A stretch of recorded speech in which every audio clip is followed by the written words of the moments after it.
We've all seen the Taliban's new government cabinet being announced today. What are your observations? I mean, the observations in terms of announcement of the cabinet, the personalities, it's not a surprise. Very much expected, is on the expected lines on what the course, the way it has kind of gone ahead. Now, what it kind of indicates the whole process, like so important announcements amongst, I mean, there are obviously 33, I think the number in total cabinet members that they've talked about.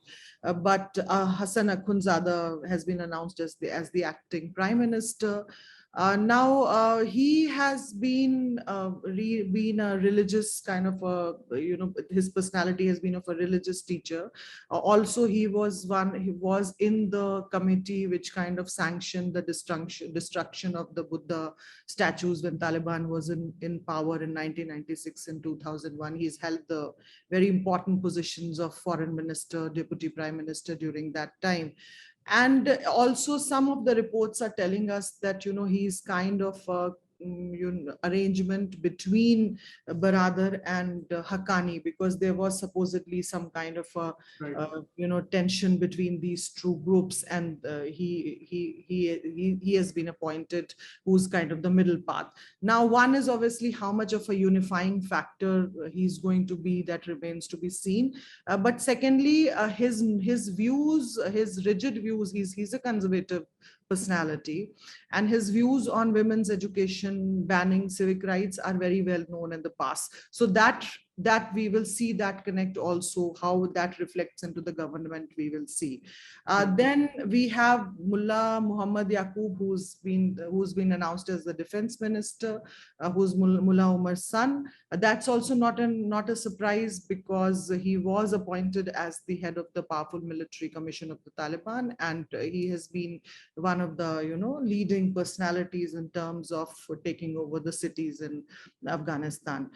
Then Baradar has been appointed as acting deputy prime minister. He was instrumental in he was the head of the political office of the group in Doha, and was part of the negotiating team that attempted to thrash out a political deal between which supposed for a peace deal between Taliban and United States.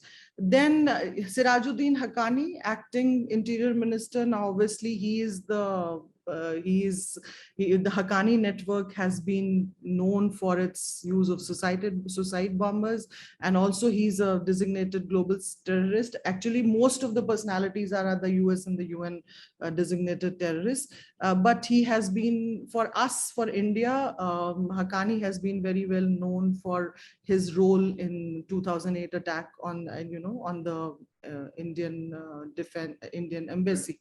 So I mean, these are what it tells us. What do these appointments tell us is, obviously Taliban is definitely not in a mood of any inclusivity in the government, obviously, because there's not even a single non-Taliban personality that we see in the cabinet. So there is no concept of inclusivity. There are all their loyalists who are there. Women, definitely, we don't see any scope of women representation there. But some of the personalities who have been appointed there, the Taliban factions, have been known for their very rigid views on banning women education and their liberties. So I think that impact we will see. Now, to what extent we will see, that time has to tell us. But not briefly, if I have to say, it's not a surprising cabinet at all, very much expected, and tells you about the Taliban mindset, that they will go ahead with strictly non-inclusive, only Taliban dominant cabinet and the governance in future. Please remember to subscribe to us and switch on the notifications for this channel. For our other social media links, more content, and to support our work, please visit citti.net. Dhanyavad. Namaskar.